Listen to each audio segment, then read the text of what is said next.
Good morning, everyone. Thank you for choosing to come to my talk. There are a couple of different tracks going, so I really appreciate that you're here listening to me. My name is Seb. I'm Head of Application Security at LRQA. My job is all around product security, so I work with software engineers. I partner with engineering functions. I change how they work. I introduce tooling, add education, change processes, and my job's all about trying to create a secure product, one that protects customer data, but one that stays up in the face of adversity on the internet. Before LRQA, I was Senior Engineering Manager at Clearbank, where I was looking after the security platform teams. And before that, I worked at Veracode. They're a Gartner leader in application security testing, and I was a consultant with them. That is a LinkedIn QR code. Please feel free to scan it, add me. If anything that I talk about today resonates with you, I'd love to hear from you to take the conversation further. Equally, if you're not happy with anything I talk about today, I'd love to hear from you too. Brilliant. So I'm an engineer by trade. I started off my career as a software developer, working with .NET, working with Azure. But a few years ago, I got this opportunity came up. So my background, software development, quite good at building things. But I'm also quite good at breaking things. I grew up in a place called Caithness. Has anyone been to Caithness? Anyone heard of Caithness? Okay, Caithness. Right, so you've all heard of Mordor, right? If they had just kept going, just past Mordor, they'd have got to Caithness. Caithness is at the very top of Scotland. There's not a lot going on there. My closest cinema was 4 hours away on the train, both ways. So I grew up with computers, and I grew up with Capture the Flag, and I had a bit of a misspent youth. Much of the skills you learn as a pen tester, I had as a teen. And that gave me an advantage, I guess, as a software developer. I could build things, I could break things, and I had a good niche for myself. But I got this opportunity to do what we call now a DevSecOps transformation, or really what's better called a change program. And I got to work with 8 teams, and I was trying to change how they worked. Try to look at the SDLC as a system. Can I inject something here? Can I add some education there? Change some process here? And build a secure product in the first place. And I really, really enjoyed that. And what I found doing that, I've been doing that for several years now, is application security is very much a people problem. I've seen it enough times now that I can give 2 teams, they can have the same tools, same processes, totally different outcomes. One team, they will smash it. They will own their security. The ethos is there. The culture is there that they want when they go to a pen test. They expect to find nothing. Okay, that's what they like. But other teams, they don't get it. Their ethos is not there, so they dodge the tools. They turn the tools off. They don't tell you. Not quite right. So what's different? Well, it's ethos, it's culture, and I guess that opened up a field of study for me. And it wasn't until a few years later when I was working at Clark's, famous shoe company, and I was working at the time with the VP of engineering. His name was Victor, and he sat me down and he told me, "Seb, you've got a talent for change management." And I thought, how can you have a talent for ITIL? What? And little did I know is that IT managed to steal this phrase from a much well-researched topic of organizational change, how you change cultures, how you change people. And the reason that I want to talk about that today is because maybe some of you have a talent for change management. You've just never been introduced to it. So this is your introduction.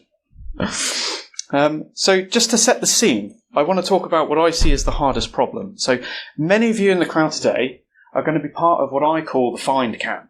Okay, your pen testers, your red teams, your security analysts. You might be part of the variety of security vendor tooling that we have. Okay, SAS, DAS, DIAS, SCA, Synapse. Every year, new acronym, new market, so we can become a new market leader in something.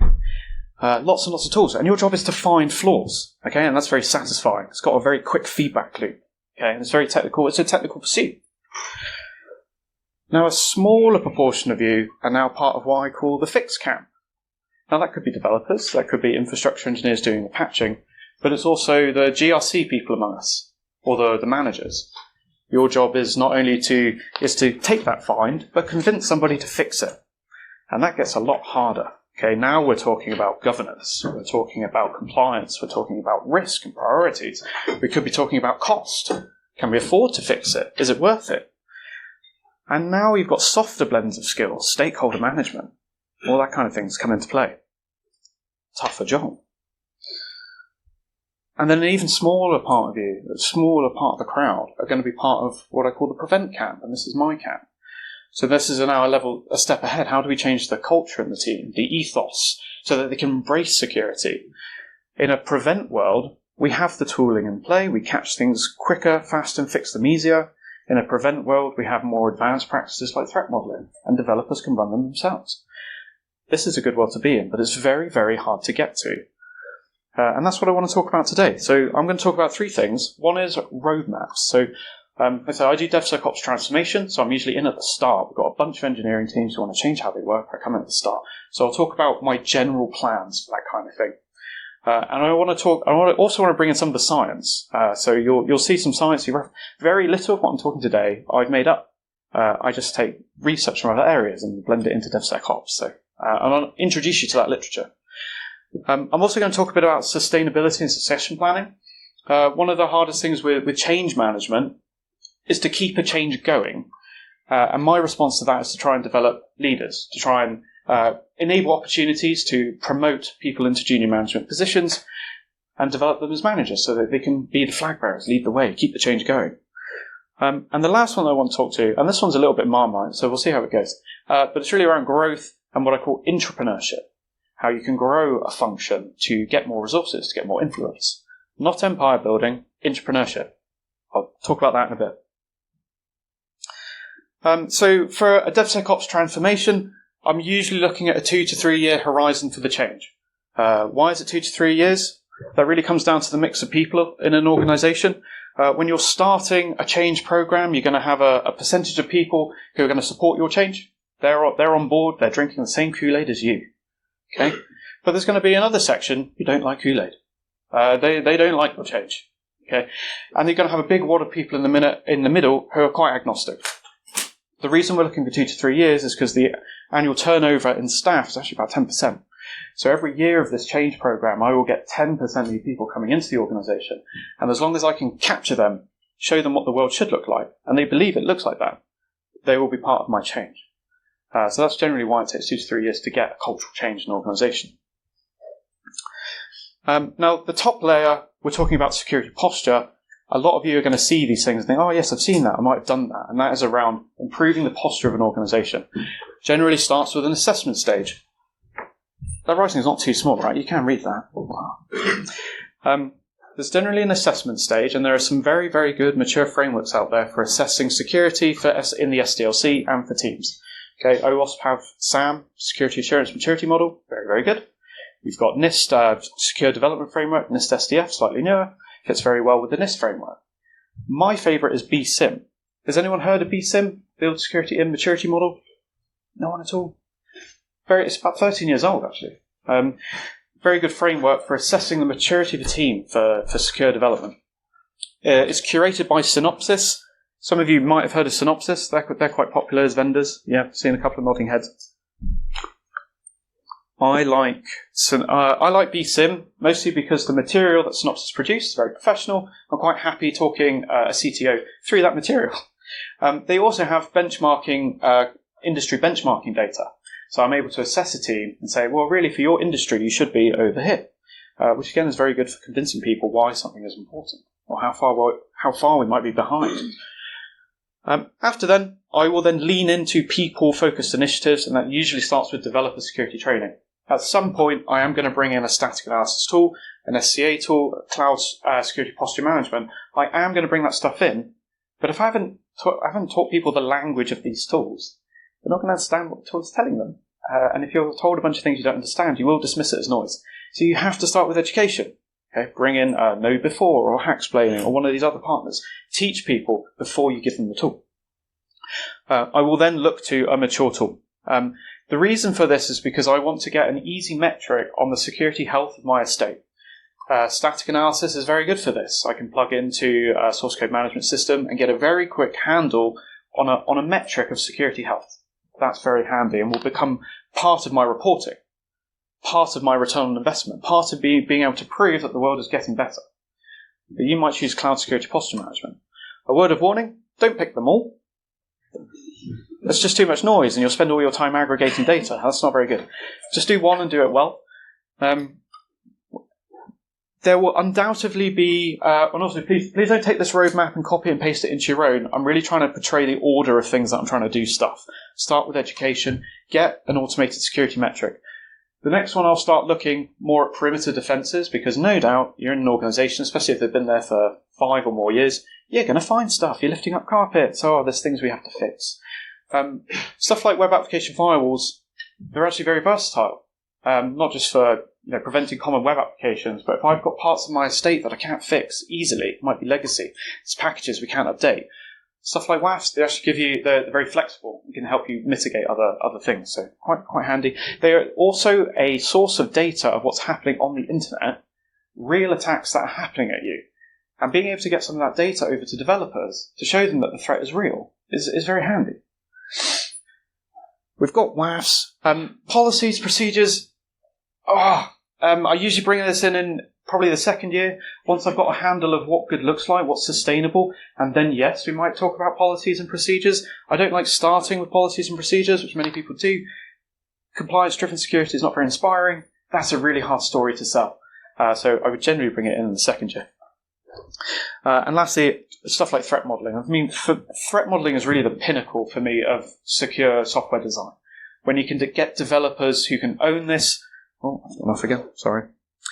When you can get developers to own it, start attacking applications before anything is built. That's the nirvana. That's where we want to get to. But it takes a lot of education and ethos and culture before we can do that successfully. So, I think the rest of my slide just came up. Now, that's posture stuff. That's only half of the story. The other half of the story is organisational change. So I have another suite of initiatives at the bottom. I love security chapters and champions. But I think they get a bit of a bad rep because people treat them like shadow resourcing. That's not what it's about. It's about finding that initial coalition, that voice of people that support your cause. That's what security chapter and champions are about. It's about winning fans. It's about getting early feedback. You're about to bring in static analysis tooling. It gives you developers to bring in that journey of buying a tool. Have them on the sales call so that they have a stake in the tool that's being brought in. They can sell it to their team. Security chapter, fantastic. And I've hired out a security chapter. Okay, that tends to be my talent pool. When I'm ready, I will try and convince an engineer from that pool to come into security. Some of them are here today. Once you've got that chapter in champions, once you've done your assessment, the next stage is building a roadmap. The roadmap is your vision. That's the direction of travel that you're going in. The roadmap is your anchor in the storm that is security.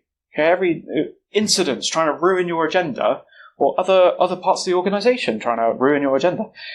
Your roadmap is your stance in the chaos. Okay, it gives you a mechanism to push back. People also don't invest in people. Okay, I can't go to a CISO and give, you need to give Seb £500,000. No. What are you going to do with it, Seb? Well, I've got a roadmap. I'm going to deliver these things. Okay, people invest in roadmaps. They don't invest in people.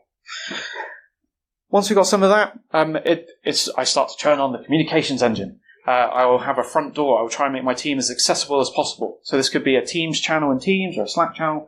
Try and get out the silo. Get people talking to us. Get some feedback.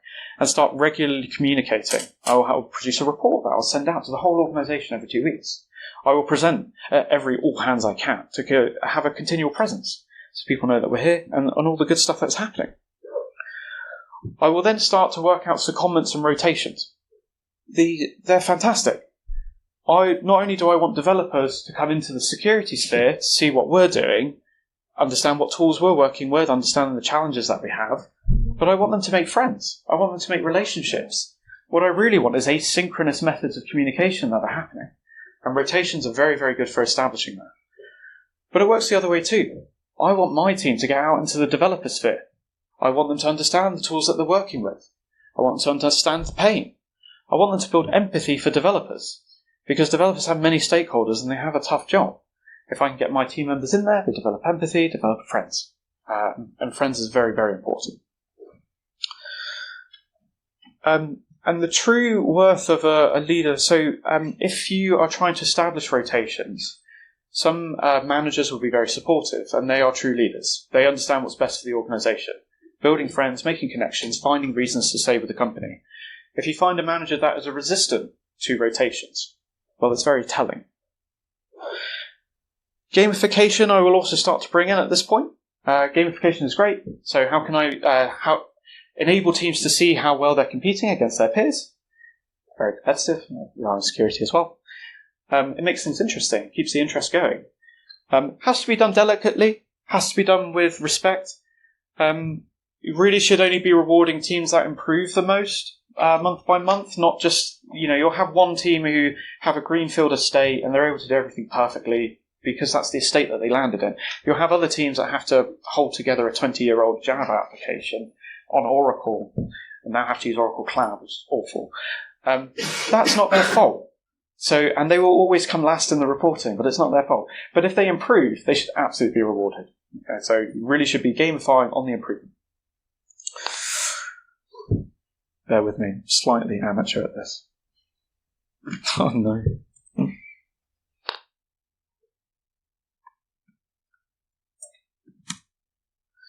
You said you're talking too much and not doing the slides. Okay, so, and lastly, succession planning. I'm going to talk about that in a second. But I wanted to bring in the science. Seb, why are you doing these initiatives in this order? Cotter, John Cotter, Harvard professor, many, many years, researcher in leadership and management and organizational change. If you have done a master's in management or an MBA, you will have heard of John Cotter. Okay, Harvard professor.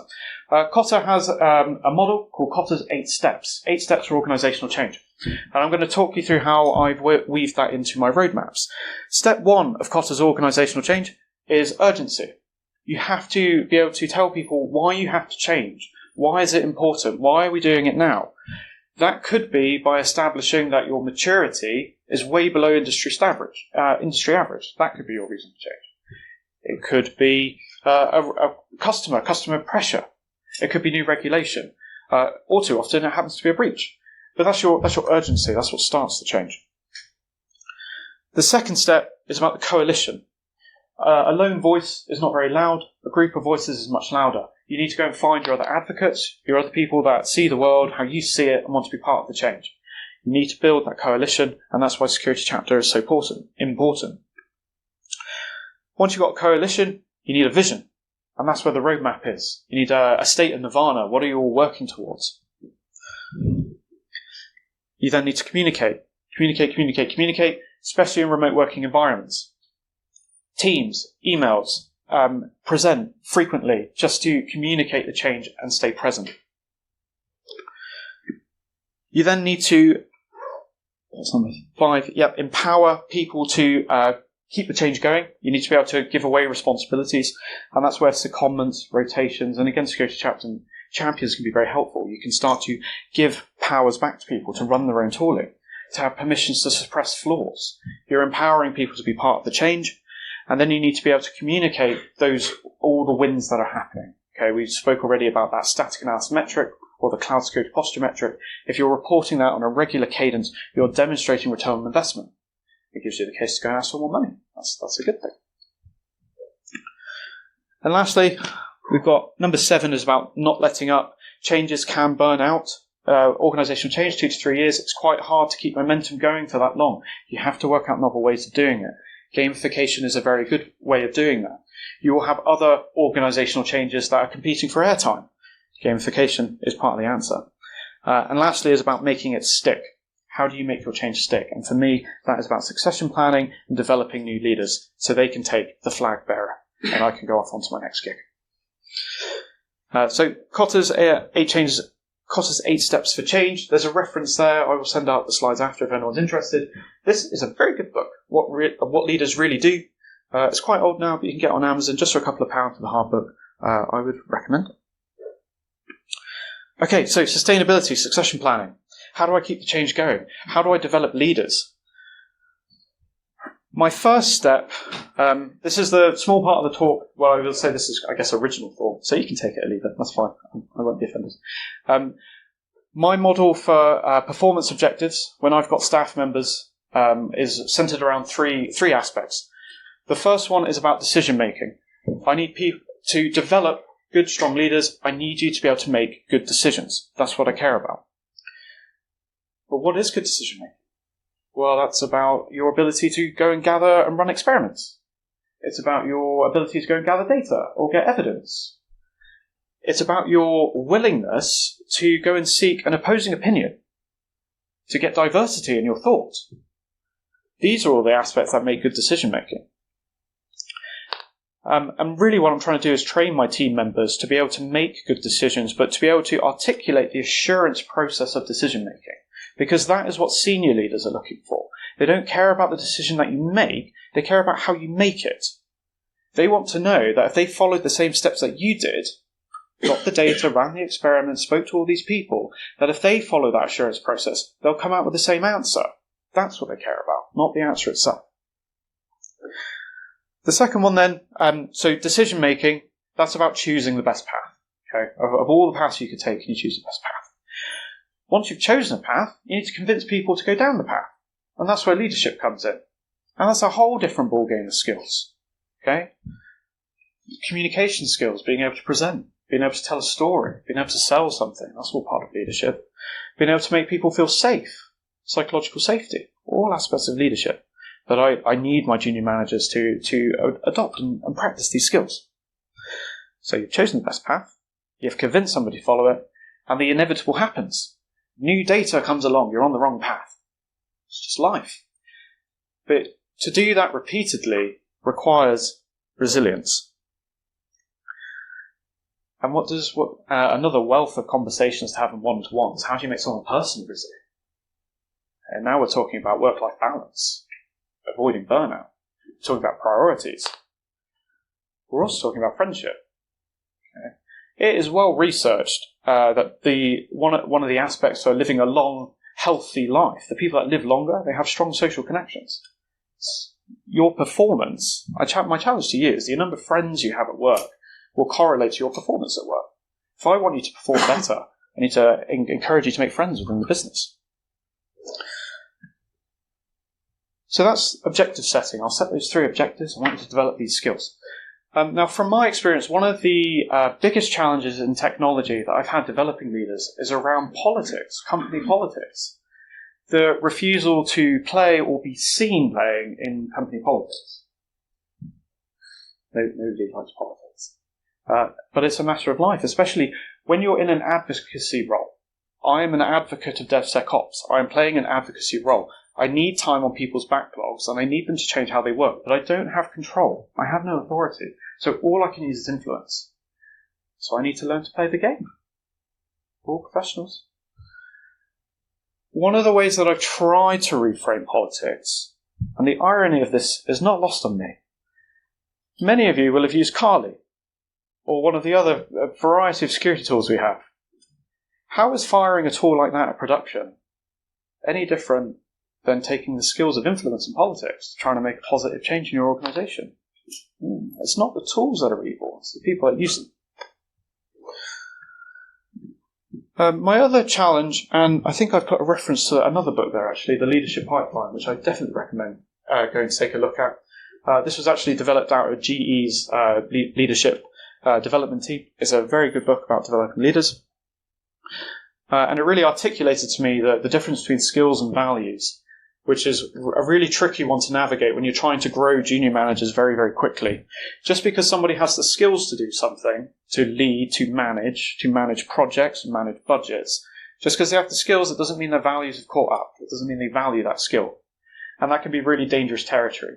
That's what happens when people get promoted too early. Their values have not caught up. And the problem when you're in a role where you have to use a bunch of skills that you don't value, it takes more cognitive load, it takes more discipline, you're not investing in those skills. It is the path to burnout and it's the path to unhappiness. It's just a very careful balance that you have to weigh up when promoting junior managers. And the last 2 thoughts on this topic is really about ratios. So I'm sure there are a couple of managers in the crowd today. My question for you is how much time are you spending developing your team, developing your people? I track 3 ratios in my work. So my first ratio that I track is the number of time I'm spending towards objectives, trying to make the world better. I track the amount of time that I spent on unplanned work, incidents, things that are trying to take me away from my objectives, try and minimise that as much as I can. And my third ratio is how much time am I spending one-to-ones, management working groups, developing leaders. And if I spend about 30% of my time on that, that is the sweet spot. That means I'm developing junior leaders well with the right skills and developing them quickly. And the very final thing, mock management scenarios. These are great for management working groups. They're great for one-to-ones. It's great for developing synthetic management experience. Okay, we run mock incidents for cyber attacks. I don't understand why I don't see this more around management. Somebody wants a pay rise. Somebody has a bereavement. Somebody wants to leave. Run these scenarios in your one-to-ones give them some skills, some experience before they actually have to deal with these things in real life. It just feels like a no-brainer, but you don't see it enough. Okay, so that's a bit about sustainability and succession planning. Right, the very last thing I want to talk about, and this bit's a bit Marmite, some of you might turn off, but to be honest, it's stuff like this that makes my role fun. I treat my functions, my teams, as enterprises within the business. I like entrepreneurship. I like marketing. I like developing. I like changing the status quo. But I guess I'm not brave enough to be an actual entrepreneur, so I do it internally, and that's what we call entrepreneurship. And one of the skills that has helped me grow my function, and growth and empire, I'm not talking about empire building, I'm talking about natural growth. That is where you identify opportunities within your organization where you can build a business case, seek investment, get new people, get new tools, and your function grows. Okay, it's organic. And you as a leader, I put this to you that you actually have a responsibility to do this, because it's that growth that enables your team members to get promotions and have new positions that they can move into. Okay, so it's more than that, it's a responsibility. One of the skills that I like is value stream mapping. Have I got a reference yet? Not yet. I'll come to the reference in a second, but this is Michael Porter. Value stream mapping. If you've read the Phoenix Project, it came out of there as well. Okay, it's about identifying how value flows from suppliers before you. So in this case, I think I've put Azure or Dell or any of the suppliers before you, and understanding how that value runs through your business to your customer on the other end and becomes the start of their value stream. So this is just an example to demonstrate how value stream mapping works. So I have end user computing, which is on top of the supplier of Dell. That supports the sales team, supports product supports engineering, telling them what to build. Engineering build a thing, it goes on a platform, and customers are really consuming the platform. It's just a very simple model of understanding how value gets from one side to the other. There are lots of opportunities in that to help, especially as security people, because they're all feeling some kind of security pain, that you can make a case for to invest, make a solution, get growth in your function. Security engineering, first starting out at Clearbank, very much focused on engineering. They're my customers, developers, and focused on platforms teams, infrastructure teams. So that's where we're helping them build a secure product. But then my question comes in, well, how do I grow my function? What are my other potential markets to move into? I could move lower down the value chain, so maybe helping out more with security operations. Okay, I'm a team of security engineers. We do security, we do engineering. It makes sense, right? We could help with security operations out, automate some stuff. Or I can move higher up the value chain. In the case with Clearbank, we require customers to use hardware security modules as part of being able to work with us. Okay, they needed a credential, they had to keep it in HSM. So I had another market here around consultancy. How can I help customers with hardware security modules, their architecture, talking to us? Just two potential markets for me to move into. One of the ways you can make a decision is by using something like Porter's 5 Forces. Porter's 5 Forces has 5 things to ask of a market to try and see how attractive it is. So for security operations, we might start to think, well, how competitive is that market already? Now, some of you might work for MSSP, some kind of managed SOC services. Oh, there's a lot of them. There's a lot of them now. Okay, very, very competitive. That makes the market slightly unattractive, okay, because there's already a lot of competition in place. Supplier power. Actually, who is an MSSP? Who works as a SOC analyst for an MSP? Can I just get one? Yeah, fair enough. Yeah, cool. What, if you don't mind me asking, what technology are you working on top of? Are you sort of Sentinel or Splunk or? Sentinel, Elastic Stack. Yeah. Azure. Fantastic. Seeing a lot of that at the moment. It's a good stack as a Sentinel.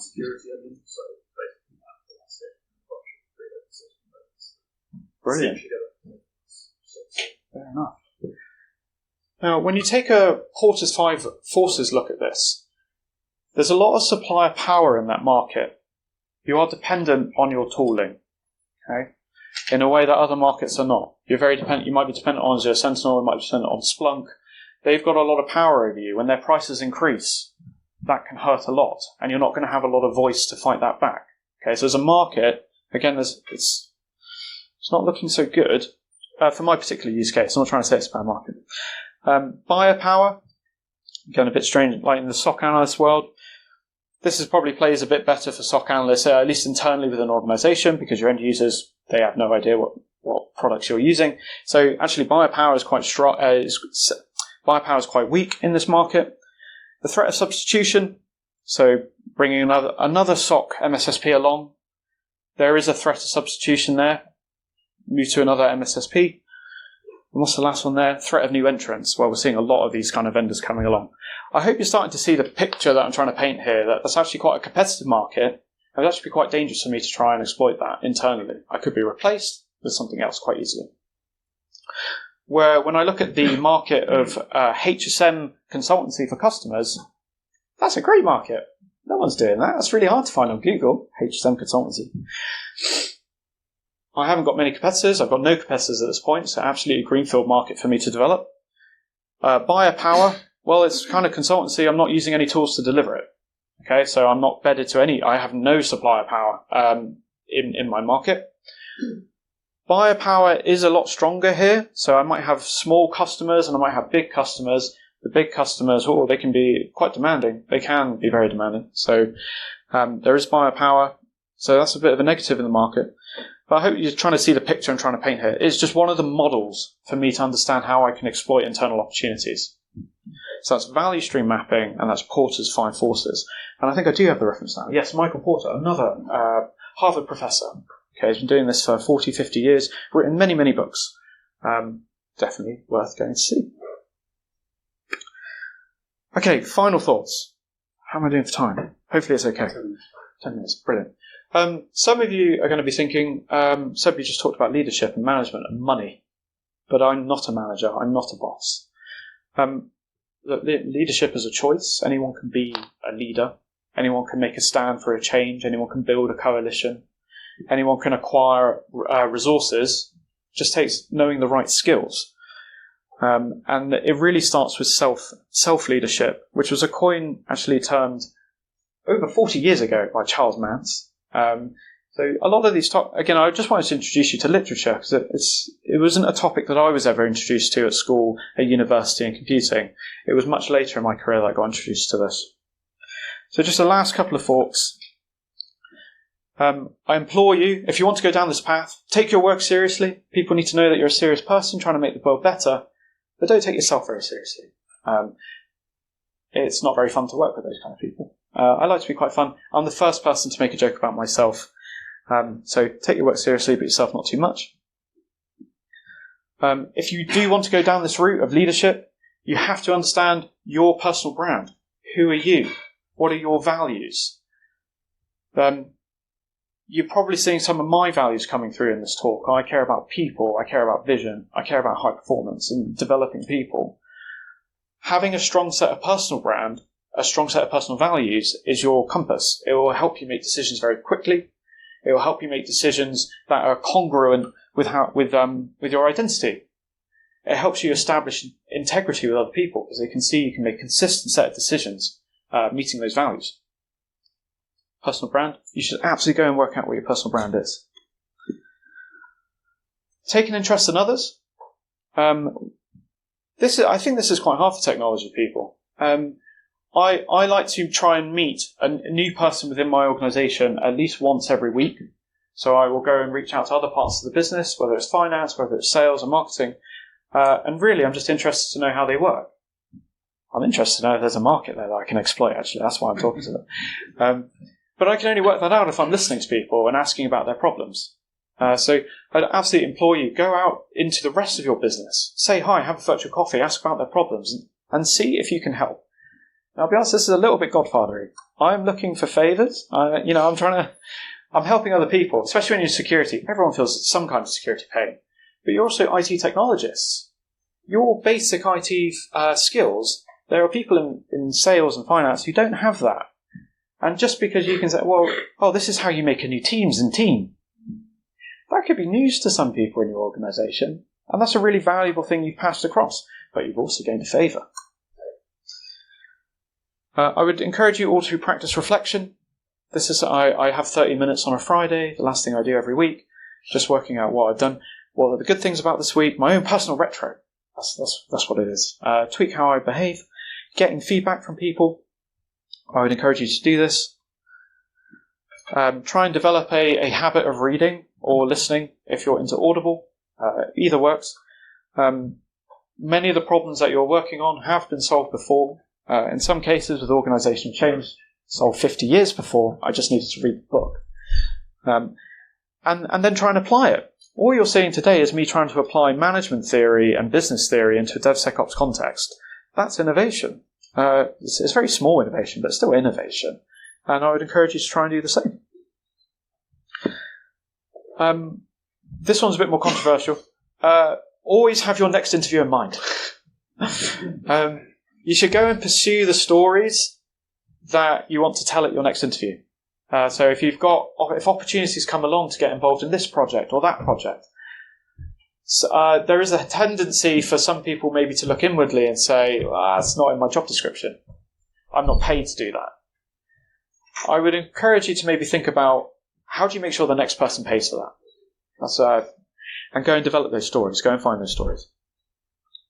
And lastly, make friends and have fun. I'm fortunate enough that I've got friends in the audience today. I love collecting friends because it just makes work so much more fun. I would encourage you all to do the same. And I think it ties very strongly to your performance as well. So, very last thing, just LRQA. LRQA, we're a global assurance provider. So our assessment business is one of our biggest. We do ISO inspections, so ISO 27001, privacy. To be honest, we do so many ISO things that there's some I've not even heard of. We do inspection things as well, so asset integrity, advisory services around ESG. We have data analytics products around supply chain risk and all that kind of stuff. But really, most excitingly for me, LRQA is actually the, owning company of Netitude. Some of you may have heard of Netitude.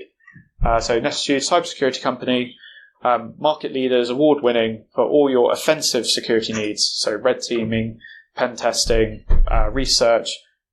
Netitude do a whole bunch of things. So if you're interested in any of that, please come and have a chat with me. And I think that's about it. So thank you for listening. I hope that was just different, a different talk.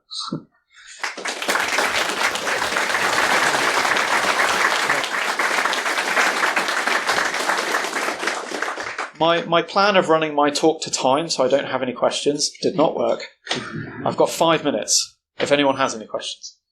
Or come and find me later. Morning. So you talked about building a vision, a plan, and getting your team to be on board and people from other teams. How about executive and higher management? Because that's ultimately what's going to support those initiatives. How do you sell your vision and get their support? Yes. So the question there was, how do you convince senior management to buy into something like a DevSecOps transformation? Is that, have I articulated that? Excellent. So a few different ways. One of the best ways, you're really trying to measure risk. You might have critical risks in your infrastructure. It's just not been articulated in a way that they understand. That's kind of boring, but it is one of the ways. One of the more exciting ways is to talk about value proposition of security, which is a much more compelling vision for senior management. Would your customers choose you if you could articulate your security journey and how much quality assurance and security you put into your product? Is that a differentiator in your market? Now, something like that was strong for something like Clearbank. All of these initiatives that we're running, we could go and train the sales team to talk about it. And it became a source of sales conversation. And now we can start saying, well, this is actually going to affect the top line, not just the bottom line. So some of it's about trying to weave the story into value proposition. I think there's many different ways of doing that. Some of it might be driven by regulation, some of it might be driven by a breach. But the other one is really about the cost of not doing DevSecOps transformation, right? So we all know. Okay, I thought we already did 5 minutes. Okay, I've gone back in time. So the thing when teams don't work in a DevSecOps way, you're always finding flaws in production. That is the most expensive time to try, the most difficult, most expensive time to fix something, as opposed to fixing something on paper during the design phase. You'll find a team that doesn't work in a DevSecOps way, you're constantly working on production issues. It's most difficult, most expensive, but if you do this kind of thing, we can pull it earlier, where we can fix things cheaper, faster, before they're ever a problem. So there are operational excellence aspects to doing a program such as this. I hope that. There's a couple. I would just wonder, it sounds like you started out quite technical and this focus quite management. How much do you need your technical background, even if it's just by the stakeholders? Yes, that's a great question. My successes in doing this kind of stuff is 1% technical. I need enough technical skills to be credible with engineers. I need to know that I can join an architecture discussion and I can kind of hold my weight. I can have an opinion. But it's about credibility. There's something about developers, I don't wish to offend anybody, but it's very tribal. Okay, every development team that you work with thinks they're the bee's knees, and the way they do it is the best. And I can go into the next room, same company, different team. They're awesome. No one else sees it, but they're awesome. That's very challenging, that tribal mentality. And you have to be credible. Okay, now that can be just, I've done a couple of proof of concepts in my own time, might have tried to write some code, develop something, build a pipeline. You don't have to have commercial experience, but you do have to be able to speak the lingo a little bit, enough to be credible, is what I would say. And that's on both sides, credible with developers, but also credible with your security analysts as well. So understand what a SIEM is, how to set one up, what are the challenges. But the key word there is credibility. Does that help? Okay. All right, I think that's the end of time. Thank you very much, Seb. All right. So you want to thank you, Seb?